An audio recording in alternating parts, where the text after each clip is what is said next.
Assalamualaikum warahmatullahi wabarakatuh. Salam dan bahagia. Selamat jumpa kembali anak-anak.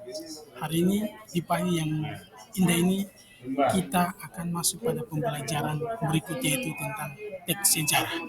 Nah, pernahkah kalian mendengar sebuah teks sejarah? Nah, pada kali ini kita akan membahas sejauh bagaimana dan bentuk dari sebuah teks sejarah. Ada tiga cerita yang sengaja Pak Guru tampilkan di layar kaca Anda. Ada tiga bentuk cerita. Ada Super Semar, Nyi Roro Kidul, dan Batu Badau. Nah, dari ketiga cerita ini, manakah yang disebut dengan cerita sejarah? Saya kasih Anda waktu 3 detik. Ya, betul sekali. Super Semar termasuk bagian dari cerita sejarah. Mengapa demikian? Karena Super Semar adalah cerita yang mengangkat sebuah sejarah perjuangan bangsa Indonesia menuju ke pintu gerbang kemerdekaan. Nah, kalau bagaimana dengan Nyi Roro Kidul dan Batu Badau? Nah, Nyi Roro Kidul ini ketiga cerita ini terjadi pada masa lampau.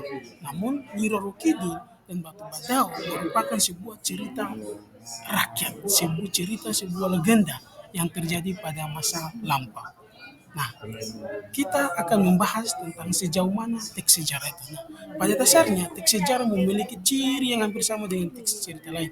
Namun, sesuai dengan namanya, teks sejarah lebih fokus membahas tentang cerita sejarah yang memiliki nilai sejarah. Nah, Guru akan sampaikan beberapa kutipan tentang garis bawah itu, nilai sejarah. Nah, yang dikatakan sebagai nilai sejarah adalah dia yang termasuk di dalamnya ada nilai budaya, nilai psikologi, nilai pendidikan, dan nilai lain-lain. Nah, supaya kalian dapat memahami suatu teks dengan baik, berikut Pak Guru akan sajikan beberapa ciri teks sejarah. Pertama, ada tiga ciri teks sejarah berisi fakta.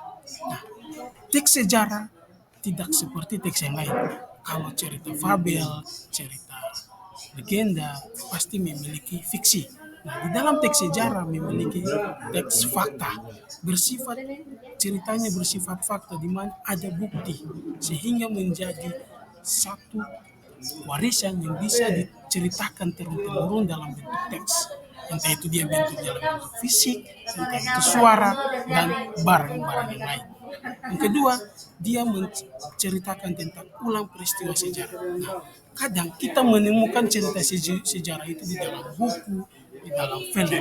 Nah, namun yang harus kalian tahu bahwa cerita sejarah itu harus diceritakan kembali karena mengingat bahwa untuk menjadi cerita warisan adalah sebuah teks sejarah. Tak sampai di situ, ada struktur teks sejarah. Struktur teks sejarah ini punya berfungsi untuk membedakan suatu teks dengan teks yang lain. Nah, di dalam teks sejarah sendiri, kita kenal dengan ada tiga struktur. Nah, struktur ini yang disebut dengan bagian-bagian. Nah, yang pertama adalah orientasi. Nah, di dalam teks sejarah, struktur orientasi merupakan bagian teks yang digunakan untuk memperkenalkan atau membuka sebuah teks sejarah. Orientasi biasanya terdiri atau terletak pada bagian awal teks sejarah yang sifatnya jenis kalimatnya itu deskriptif. Contoh yang mendeskripsikan tentang objek-objeknya berisi-berisi orang, tempat, waktu, dan lain-lain. Nah, itulah yang disebut dengan orientasi. Nah, karena ada pada bagian kedua yaitu urutan peristiwa. Bagian kedua ini biasanya memiliki nilai sejarah yang disajikan secara gradual atau berangsur-angsur atau secara kronologis. Nah, maka dari itu dalam teks sejarah disebutkan bahwa salah satu cerita disusun secara kronologis atau sesuai dengan urutan peristiwa itu terjadi. Berikut ada reorientasi. Reorientasi adalah bagian dari teks yang memang sifatnya opsional. Nah, hal itu berarti bagian ini boleh ada dan boleh juga tidak ada.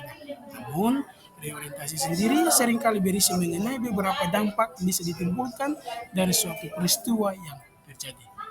Nah, anak-anak, apakah kalian sudah paham tentang teks sejarah? Itu adalah bentuk dari pengertian dan ciri-ciri atau struktur teks sejarah.